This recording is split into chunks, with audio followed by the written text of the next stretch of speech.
Nosotros vamos a hablar sobre la cadena de valor, los stakeholders y las 5 fuerzas de costo. Por favor, se les agradece guardar silencio, apagar los celulares y las preguntas al final de la exposición. Dentro del contenido que vamos a desarrollar tenemos la cadena de valor según 3 autores, los aspectos positivos y negativos de los autores y el caso práctico. Los stakeholders, los 3 autores y los aspectos positivos y negativos del caso práctico. Las 5 fuerzas de corte, las 5 fuerzas competitivas de corte, según 3 autores, en los aspectos positivos, negativos y el caso práctico y las preferencias bibliográficas. La cadena de valor, según Thomson, Strickland y Gamble, la cadena de valor de una empresa identifica las actividades primarias que crean valor al cliente y las actividades de soporte relacionadas. En otras palabras, la cadena de valor, la combinación de la cadena de valor, la combinación interna de las actividades que se realizan que se llevan a cabo en la empresa, van a formar una cadena de valor. Llamada así porque el objetivo de las actividades es crear cosas que al final generen valor al cliente. Según Thomson, Strickland y Gamble, la cadena de valor se divide en 2 amplias categorías, que son las actividades primarias y las actividades del soporte. Entre las actividades primarias tenemos el manejo de la cadena de abastecimiento, que se refiere a las actividades, los costos y los activos asociados a la compra de insumos, como por ejemplo compra de combustibles, materia prima, mercancía, artículos consumibles de los vendedores. Las operaciones, que son las actividades, los costos y los activos relacionados con la transformación de materia prima en el producto final. Por ejemplo, la producción, ensamblado, empaque, verificación de la calidad, mantenimiento de equipos. La distribución, que se refiere a los activos, las actividades y los costos asociados a la distribución física del producto. Por ejemplo, el procesamiento de pedidos, operaciones, empleo y entrega vehicular. Las ventas y marketing son los activos y las actividades y costos relacionados a la publicidad que se le da al producto, como la publicidad y promoción, investigación y planeación del mercado. Y finalmente el servicio, que son las actividades, los costos y los activos asociados a la asistencia del cliente. Por ejemplo, mantenimiento, reparación, instalación y asistencia técnica. Las actividades de soporte. Tenemos la investigación y desarrollo del producto y la tecnología y desarrollo del sistema.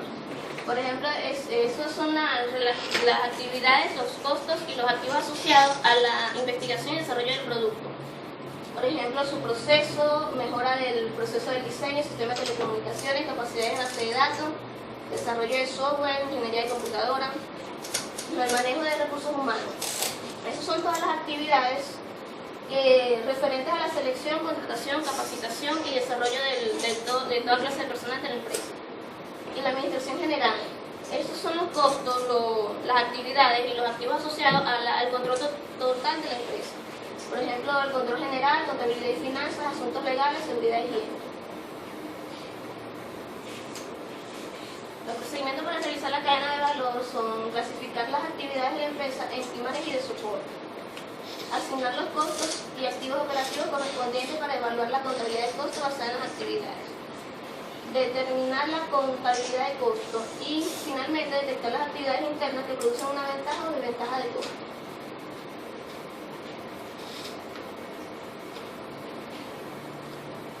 El modelo, la cadena de valor representativa de una empresa está compuesta así de las actividades y costos primarios, que son el manejo de la cadena de abastecimiento, operaciones, distribución, ventas y marketing, servicios, y las actividades de soporte y costos de soporte, que son las investigaciones y desarrollo del producto, tecnología y desarrollo de sistemas, manejo de recursos humanos y administración general. Y por supuesto el margen que genera el costo, el margen de ganancia, que eso sería el costo el costo de las actividades, realizar todas esas actividades y los costos que se dan al adquirir una oferta.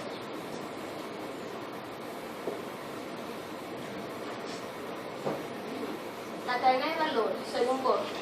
La cadena de valor es esencialmente una forma de análisis de la actividad empresarial, mediante la cual descomponemos una empresa en sus partes constitutivas, buscando identificar fuentes de ventaja en aquellas actividades. La cadena de valor representa todas las actividades que se llevan a cabo en una empresa y su finalidad es separar, el objetivo de separar las actividades primarias, que son las actividades de mayor interés, y las actividades secundarias, que son las actividades que sirven de apoyo a las actividades primarias. Con el objetivo de esto es para determinar cuáles son las actividades que generan mayor competencia o ventajas competitivas a la empresa a la hora de competir con otras empresas.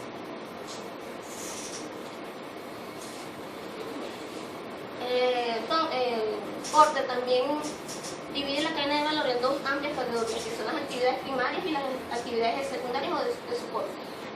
Las actividades primarias conforman la creación física del producto, las actividades relacionadas con su venta y de postventa. Entre ellas tenemos la logística interna, que son las actividades relacionadas con la recepción, almacenamiento y distribución de la materia prima. La logística externa, que son aquellas relacionadas con el almacenamiento de los productos terminados y la distribución al consumidor. La operación se refiere a la recepción de materia prima y para transformarla en producto final. Las ventas y marketing, que son las actividades con las cuales se da a conocer el producto terminado. Y el servicio de postventa, que son las actividades destinadas para mantener y realizar el valor del producto.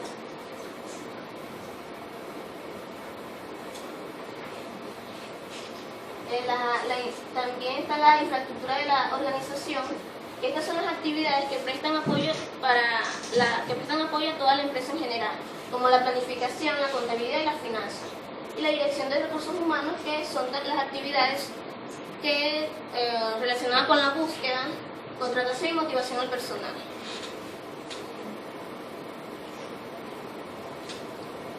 Las actividades secundarias. Estas actividades sirven de apoyo a las actividades primarias y se relacionan entre sí. Entre ellas tenemos el desarrollo de la tecnología, que se refiere a las actividades relacionadas con la obtención y mejora de gestión de la tecnología. Y el mantenimiento, que son los procesos de compra de material, el abastecimiento.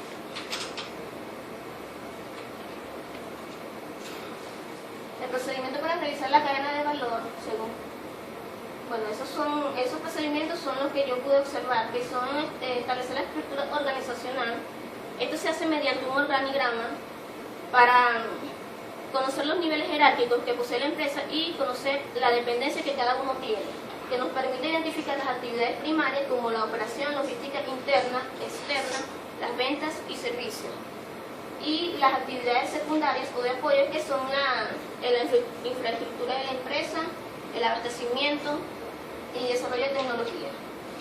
Luego se procede a separar las actividades se procede a separar las actividades que generen mayor competitividad a la empresa y eliminar aquellas que no están favoreciendo a la empresa. Y finalmente es examinar las conexiones entre los eslabones de la cadena.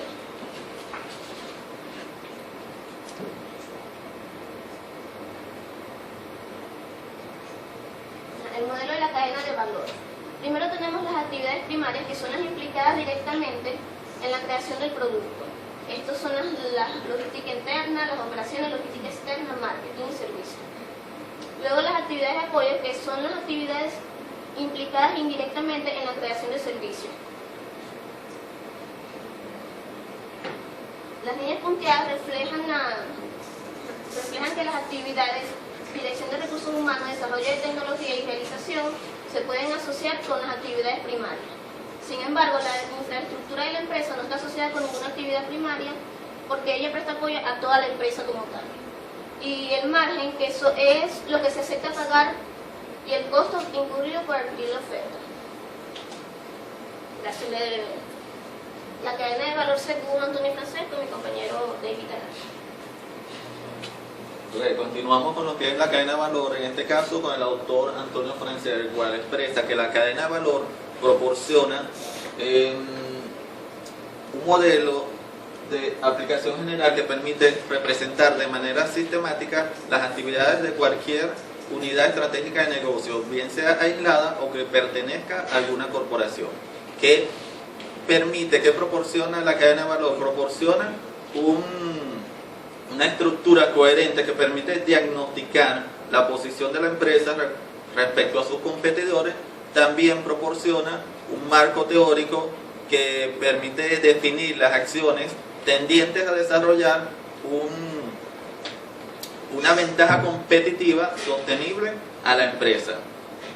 Para desarrollar la cadena de valores se tienen que determinar las actividades de valor, clasificarlas y también la conexión entre los eslabones de la cadena de valor. Según Francés,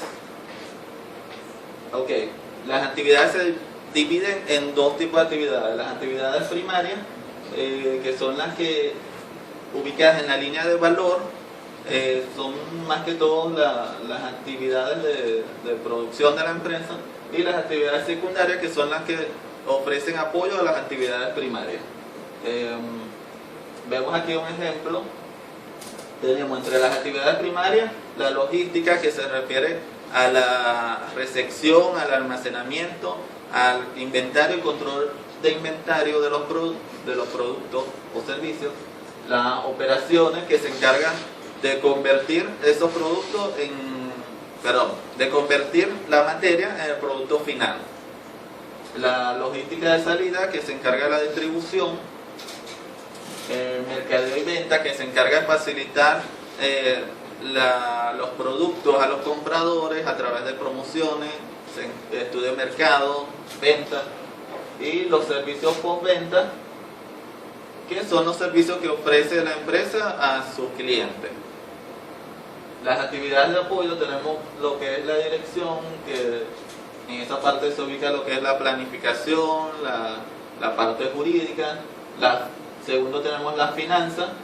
La finanza, tiene que ver con caja, tesorería, la parte contable, recursos humanos, que se encarga de lo que es la captación de personal, la capacitación. La parte tecnológica, que se encarga del desarrollo tecnológico. El aprovisionamiento o suministro, que se encarga de comprar, de adquirir la materia prima o los recursos, vamos a decir, las piezas necesarias para que la empresa se mantenga. Estas actividades también, según Francés, se pueden clasificar en actividades directas, indirectas y de calidad. Las actividades directas son aquellas que agregan valor y están directamente comprometidas en la creación de valor para el comprador. Las actividades indirectas se puede decir que son aquellas que apoyan a las actividades directas. ¿Cómo la apoyan? O sea, un ejemplo de ello son la programación, lo que es el mantenimiento, entre otros. Y las actividades de calidad, que aseguran el cumplimiento de las exigencias de los clientes. Veamos ahora algunas diferencias entre los tres autores de los cuales hemos hablado. Los aspectos positivos, tenemos Thomson, Strickland y Gamble, que especifica las actividades primarias de soporte a través de ejemplos de acuerdo a varios tipos de empresas, explica por medio de diagramas y ejemplos ilustrativos, y ilustra un lenguaje fácil de comprender. Con respecto a Porter, explica detalladamente de manera muy sencilla las actividades primarias y secundarias, su lenguaje fácil de comprensión. Durante la descripción de las actividades primarias y secundarias hace referencia a diversos tipos de empresas, permitiendo una mayor comprensión, y explica claramente la importancia de aplicar la cadena de valor en las empresas. Y con respecto a Francés, ofrece diagramas para explicar mejor la conceptualización, plantea un modelo de cadena de valor y ofrece fácil comprensión al lector. Ahora veamos los aspectos negativos. Con respecto a Thomson, Strickland y Gamble, nos explica un procedimiento general de realización de la cadena de valor. De Porter, poca información pública, no ejemplares en la biblioteca. Antonio Francés nos indica un procedimiento específico para realizar la cadena de valor. Tomando en cuenta esto, hemos seleccionado a Porter para nuestro caso práctico con respecto a la central hidroeléctrica Simón Bolívar, que es la empresa con la que nosotros hemos estado trabajando. Aquí tenemos lo que es el organigrama de la central hidroeléctrica Simón Bolívar.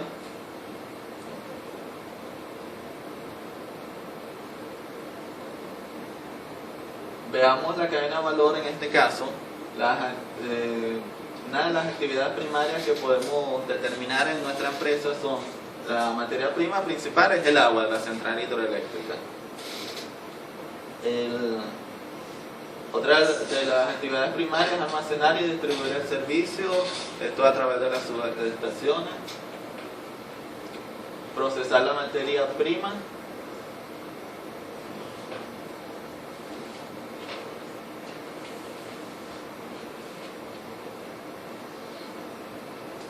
Ok, otra de las actividades primarias, promocionar el servicio. Bueno, ya en este caso la parte de promocionar sería más bien concientizar a la población sobre el uso de este recurso. Y los servicios postventa que ofrece oficinas comerciales, atención telefónica y oficinas virtuales. Las actividades secundarias, entre ellas tenemos la administración de los recursos financieros de la empresa, manejo de nómina, finanzas. Otra de las actividades es la capacitación del personal para optimizar la tarea de operación y atención al cliente. Entre las actividades también tenemos la actualización tecnológica, sistema de control y desarrollo de un parque industrial de fabricación y reparación de equipos. Veamos ahora cómo queda la cadena de valor de la central hidroeléctrica Simón Bolívar. Ya aquí lo que he nombrado queda dentro del esquema de lo que es la cadena de valor, como las actividades primarias y las actividades secundarias.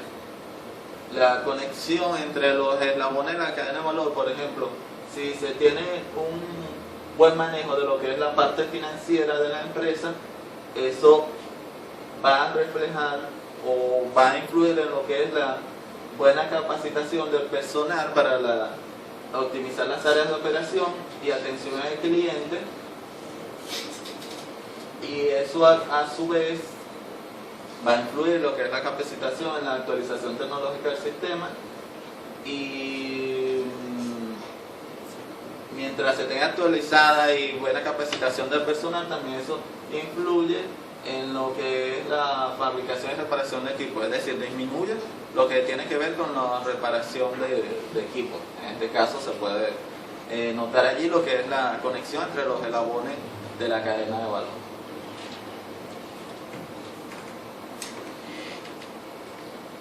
Ok, veamos la importancia de crear cadena de valor de las empresas.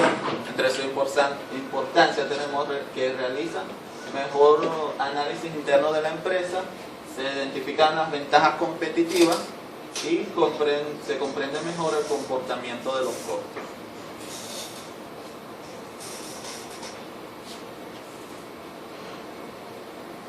Buenos días, yo le voy a hablar sobre los stakeholders.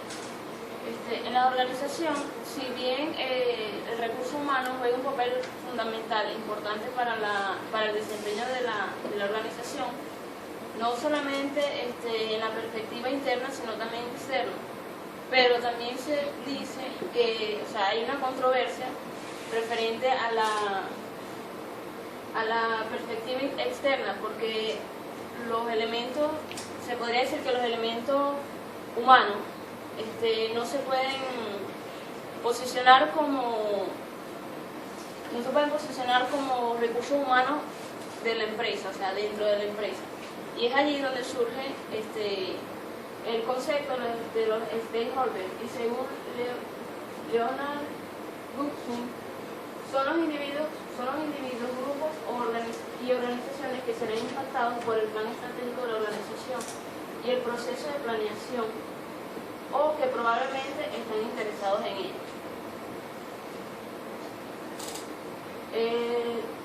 Gibson también cita en 1998 a Exxon, indicando que los stakeholders se pueden definir por el proceso de cambio que estos, de alguna u otra manera, mantienen con la organización. De este proceso se puntualizan lo siguiente. Se puede decir cambio de dinero por trabajo, se refiere a los empleados, los gerentes de la organización. Cambio de dinero por bienes y servicios, se refiere a los clientes, los proveedores. Cambio de dinero pagado ahora y recibido más tarde, se refiere a los inversores y los prestamistas. Cambio de dinero recibido ahora y pagado más tarde, se refiere a los deudores.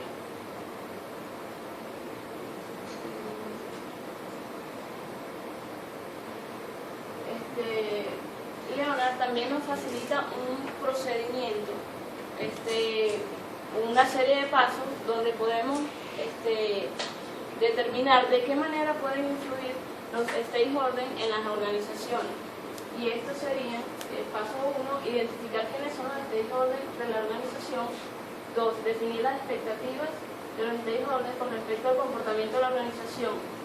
3, estimar las posibles respuestas de los stakeholders ante la implantación del plan. 4, especificar la forma en que la organización puede encarar las expectativas de los stakeholders. Y 5, evaluar el grado de resistencia que pueden presentar los stakeholders y determinar si estos son capaces de sabotear el proceso.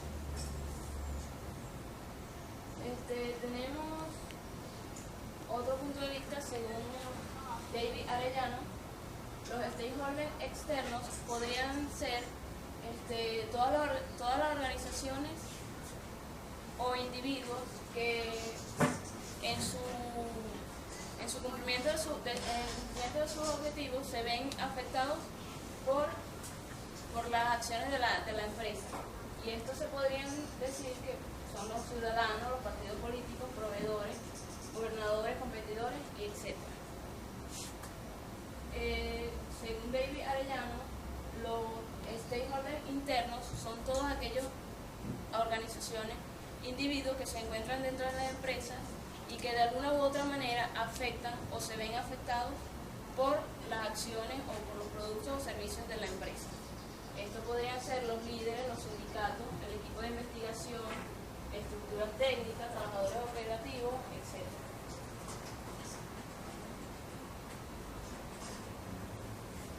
Y también nos ofrece una serie de pasos para determinar o para analizar el comportamiento de los stakeholders. Y se especifica en los stakeholders, en los grupos claves, pero siempre identificando los internos y los externos. Paso 1. Identificar los stakeholders internos y externos es una clave fundamental para la organización. 2. Clasificar en términos de importancia para el desempeño de la organización. Y 3. Constatar las siguientes preguntas para cada uno de ellos. Constatar las preguntas para cada uno de ellos. Según Edward Friedman, los stakeholders son cualquier grupo o individuo que pueda afectar o ser afectado por el logro de los propósitos de una corporación. Los stakeholders incluyen a empleados, clientes, proveedores, accionistas, bancos, ambientalistas, gobierno u otros grupos que pueden ayudar o dañar a la corporación. Y según él se clasifica en el stakeholder primario, que son de vital importancia, son los que hacen el funcionamiento de la empresa. Y los instrumentales son los externos, los del entorno, los que afectan de alguna manera a la empresa. Y nos ofrece una serie de pasos que sería definir quiénes son los stakeholders de la organización. 2. Establecer la ponderación de cada grupo de interés para la empresa. 3. Dialogar con los grupos de interés para conocer sus expectativas. Y 4. Determinar en qué medidas se deberán afectar los stakeholders por las acciones de las empresas. 5. Comunicar a los grupos de interés cuáles son las acciones. Veamos algunos aspectos positivos entre los autores. Según Leonard Blustein, resalta la criticidad que recae sobre los stakeholders y especifica cuáles actividades de la organización se tiene contacto con los stakeholders. Según David Arellano, facilita la identificación de los stakeholders mediante la clasificación de los mismos, orienta la definición de stakeholders hacia la organización del sector público y utiliza herramientas sencillas para identificar los factores de comprensión de los stakeholders. Lo de Edward Freeman introduce el tema al plano de la estrategia organizacional, involucra los principios y valores de la organización, mantiene comunicación con los stakeholders sobre las políticas y las estrategias adoptadas y toma en cuenta siempre a los stakeholders al momento de la toma de decisiones. Los aspectos negativos del Leonard Blustein no clasifica a los stakeholders en ninguna categoría, no acentúa ninguna diferencia con respecto a los stakeholders de la empresa del sector primario y público. Los de Arellano no hace mención a la importancia de los stakeholders en el proceso de planeación e implantación de estrategias. No evidencia claramente las diferencias entre los stakeholders internos y externos. Y los de Edward, los stakeholders instrumentales influyen directamente sobre los primarios. La teoría poco definida que al pasar los años modifica los aspectos de la definición. Tomando en cuenta todo esto, el autor seleccionado fue Edward Freeman, porque fue quien popularizó el término de stakeholder y establece, es fácil de entender y establece un paso de procedimiento muy importante. Y en el caso práctico de la central hidroeléctrica, podríamos definir quiénes son los stakeholders. Para este caso, se podría decir que son los clientes, los proveedores, los departamentos, todos los departamentos, departamento de producción, departamento de recursos humanos, de postventa y eso. ¿Cuál es la ponderación de cada grupo? La central hidroeléctrica toma una ponderación, o sea, para él, todos los departamentos, todos estos stakeholders son importantes, porque cada uno cumple un papel fundamental para la toma de decisiones de la empresa. Y el diálogo establece diálogo con los stakeholders para cada una de las acciones que vaya a tomar. Y en consecuencia evalúa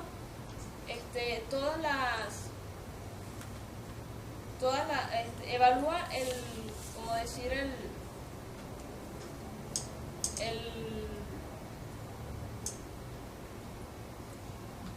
evalúa la manera en que los stakeholders actúan con respecto a las decisiones que hayan tomado. Y comunica, o sea, cuando le comunican todos las acciones que vayan a ejercer.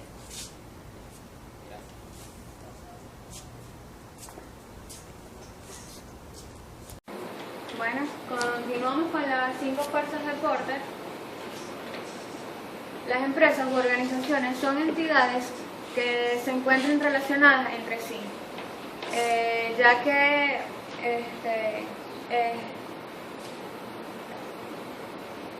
las empresas u organizaciones son entidades que realizan actividades con el fin de obtener beneficios. Esto se debe a que se encuentran relacionadas la una con la otra, de manera que si ocurre algún cambio, puede que ocurran beneficios o afecten dentro de la organización. Las 5 fuerzas de Porter no son más que una herramienta que permite que la organización estudie y tenga los conocimientos para competir con otras empresas u organizaciones.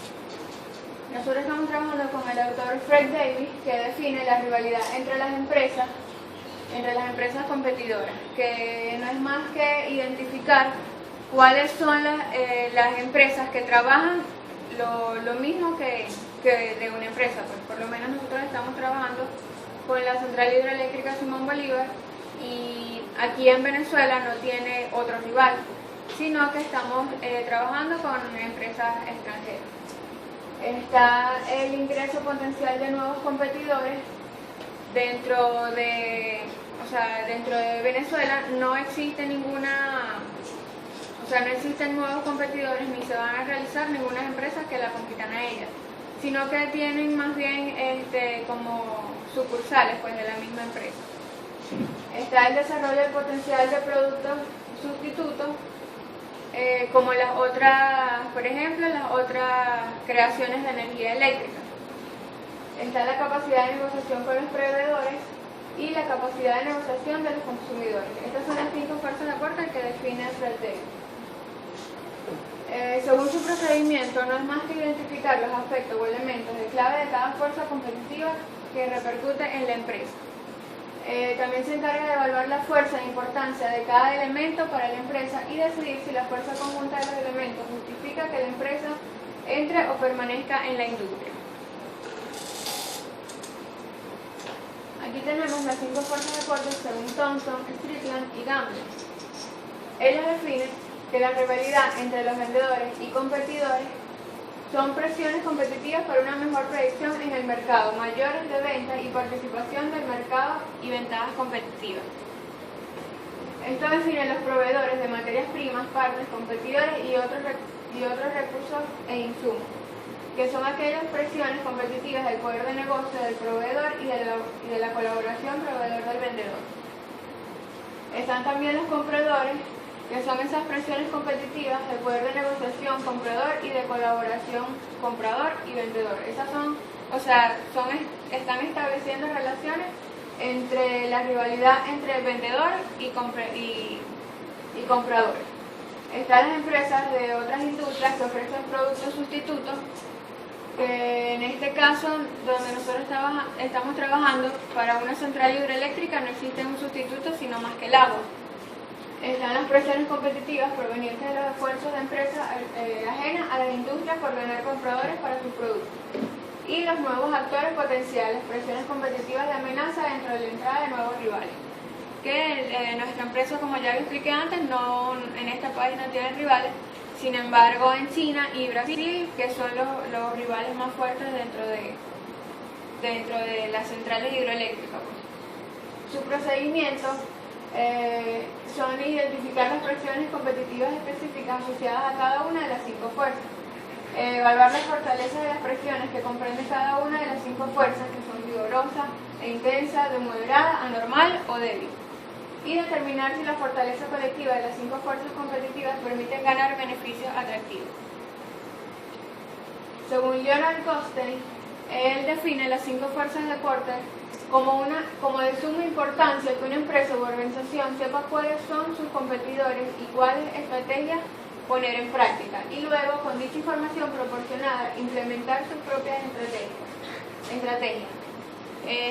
Cada empresa debe tener esa capacidad de implementar las 5 fuerzas de Porter, ya que una vez aplicadas pueden detectar la rivalidad de su empresa junto a otras y tener un nivel siendo líder en trabajo,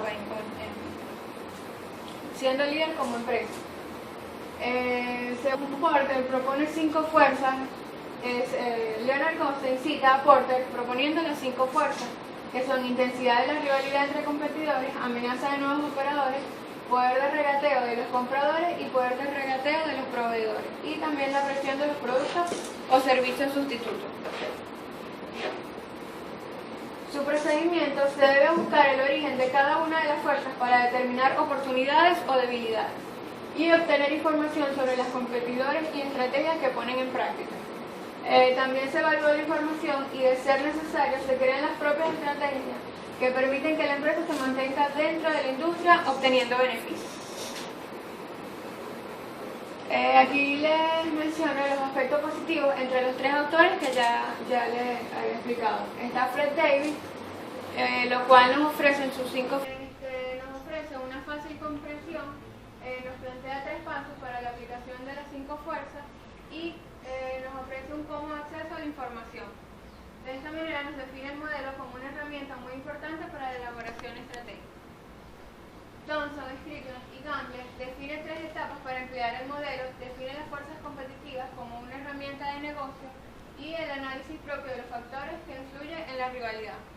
También ejemplifica a través de diagramas, cosa que Leonard Goldstein se entiende muy bien en la información, él es como más práctico, se va en el acto y no define, no caracteriza todas las 5 fuerzas. Sus aspectos negativos, según Fred Davis, no evalúa las 5 fuerzas con respecto a la rentabilidad de la empresa. Thomson, Strickland y Gamble tiene un contenido bastante extenso, o sea, es mucho más largo su procedimiento.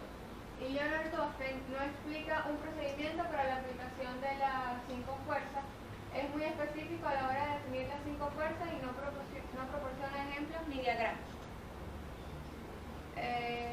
Nuestro autor seleccionado fue Fred Davis por su fácil interpretación, porque proporciona los pasos para la aplicación del modelo y describe el modelo como una de las herramientas más importantes del modelo de elaborar estrategias.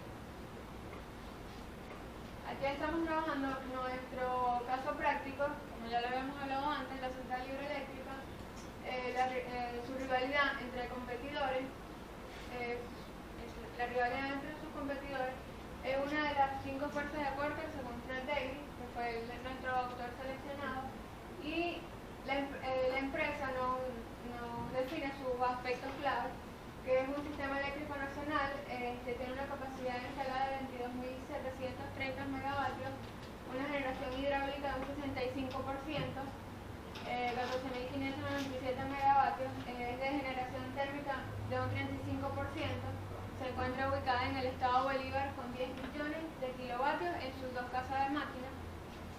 Esta energía producida por la empresa es consumida por gran parte del país y se encuentra alimentando parte de la ciudad de Caracas. Además, se vende una parte de dicha energía a Brasil mediante la línea Buri-Boa-Vista, estado Roraima. El lago artificial o embalse formado detrás de la presa es llamado como embalse de Uri. No sé si han escuchado o conocen algo más de la empresa. Y tiene un personal y trabajadores capacitados para encontrarse en dicha empresa. La amenaza de nuevos operadores, como ya había mencionado, aquí en Venezuela no hay amenaza de nuevos operadores porque no hay suficiente presupuesto para crear otra central hidroeléctrica, lo cual se debería hacer porque antes la empresa está capacitada para 10.000 megavatios, cosa que en la actualidad tiene un porcentaje solo de un 60%, que no es más que tiene la capacidad de trabajar con 6.095 megavatios. Siendo así sus aspectos claves, aquí en Venezuela, siendo líder en servicio, actualmente la represa de Guri es la tercera central hidroeléctrica más grande del mundo, con un 10.325 megavatios de capacidad total instalada, solo superada por el complejo binacional de Itaipú, es una central hidroeléctrica ubicada en Brasil, y las Tres Gargantas, que se encuentra ubicada en China. En cuanto al embalse de Guri, este se encuentra en 9º lugar entre los 10 mayor volumen de agua represada, con una superficie de 4.250 kilómetros al cuadrado.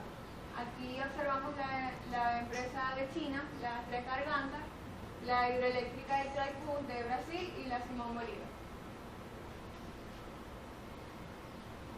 También está entre la amenaza de nuevos operadores, otro tipo de generación de energía eléctrica, que están las centrales termoeléctricas que son trabajadas con calor. Por ejemplo, un rotor de una turbina de una central termoeléctrica pueden trabajar también con energía solar. Y están las centrales térmicas solares, que son las centrales termosolar estas se encuentran funcionando en Sevilla, España, y las centrales fotovoltaicas, que son a través de unos paneles solares y de esta manera las transforman en energía eléctrica. Está la capacidad de negociación con los proveedores. Esta empresa tiene como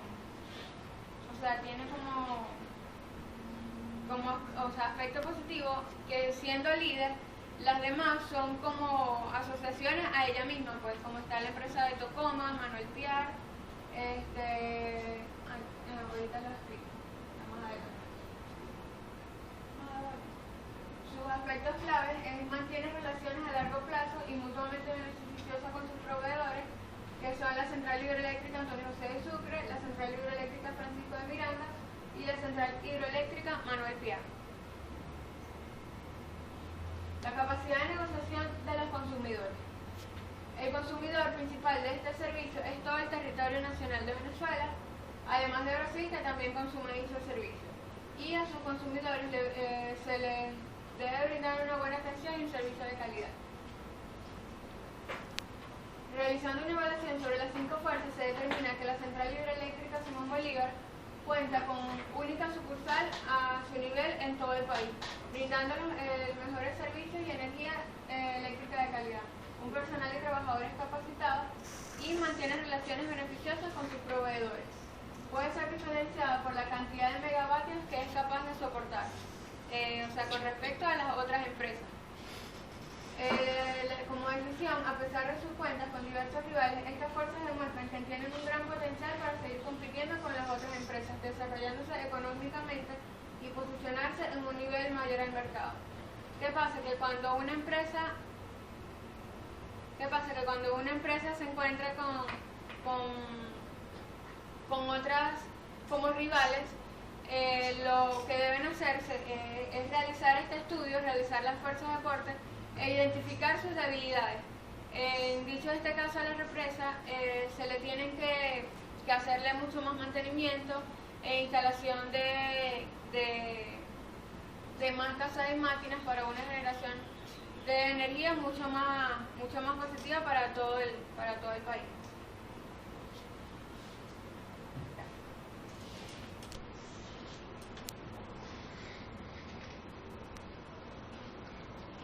Bueno, con